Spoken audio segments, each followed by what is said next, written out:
Hey guys, Pete with Crunch Time Coaching. How are you doing today? Today I've got 5 mistakes that most of the people make when they go to practice. All right, so let's get started with this video. How do I know this? Because I've been teaching a long time. My students, they'll come out when they're not supervised, sometimes start the wrong way, and I got to kind of get on them, and I watch people come out and play all the time who I'm not coaching, and these are very common things I'm seeing, so I'm assuming this may be happening with you too.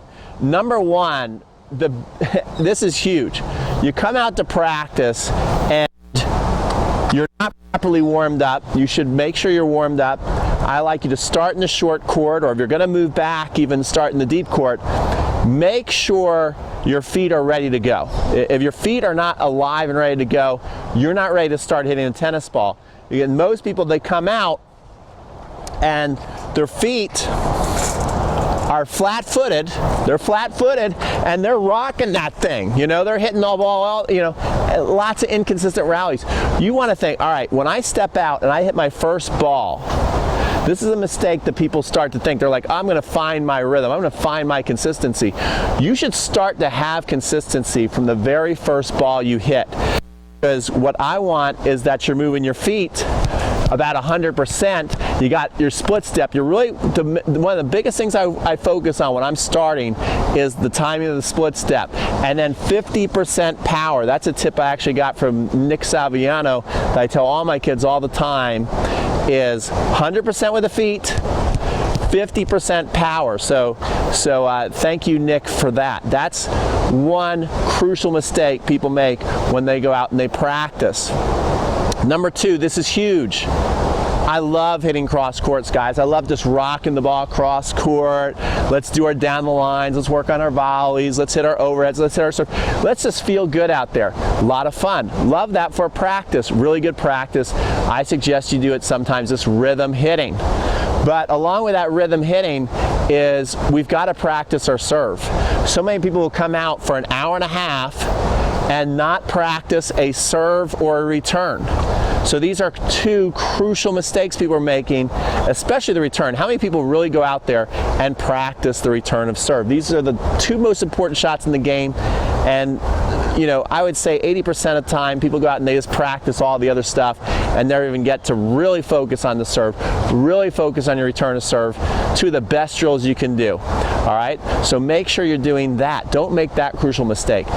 The next mistake people make, again, it goes with that rhythm hitting. We like to go out there, we like to feel good. We want to go, oh yeah, I had a great practice day, I feel great. Guys, you want to face adversity in every practice you have.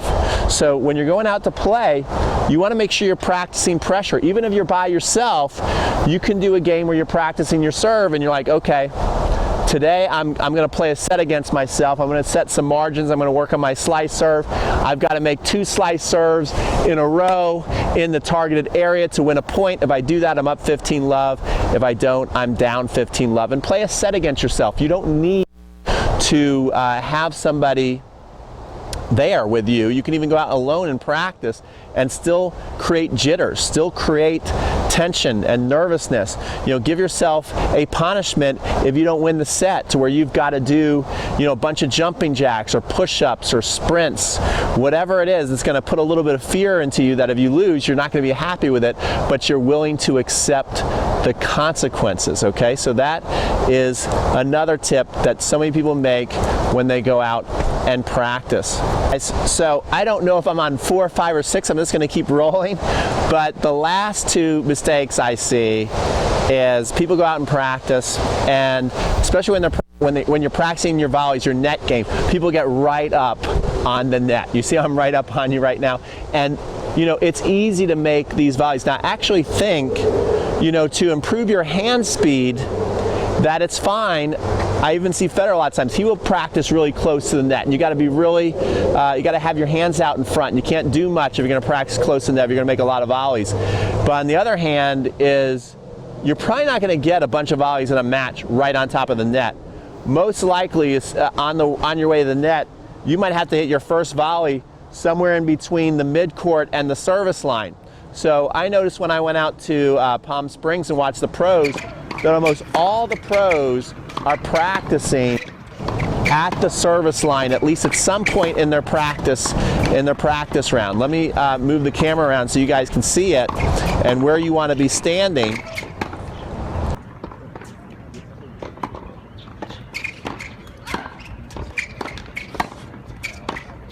You want to make sure that you're practicing in this area of the court. You won't even close afterwards. I just suggest you just practice some volleys in here, getting your split step and really getting good in here. If you can get good in here, you're going to get a bunch of half volleys, a bunch of low volleys.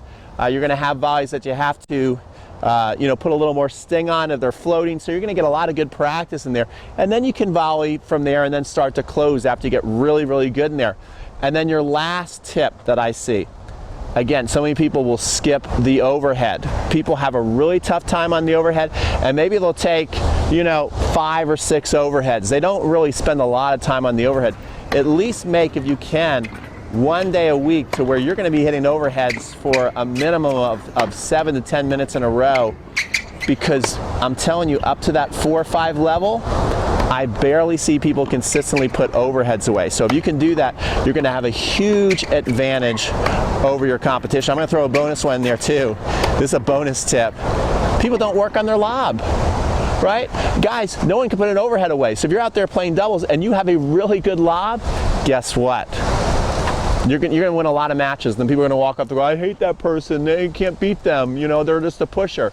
That's because people can't put overheads away. It's kryptonite for the overhead, a good lob, all right? You get them past the service line, you're going to be winning lots of points.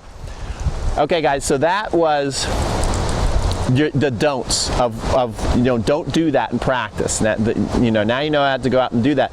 But I also have put together a video for you where I've got 10 things you can do, 10 exercises you can do in practice by yourself, to where if you can't find a practice partner to go out there, because sometimes it's hard to find people who will actually go out there and work properly. Well, I put together 10 things you can go out there and do by yourself to improve your game, and all you got to do, if you're on your phone, you can click up here, and if you're on your PC, your personal computer, you can click here and get access to that.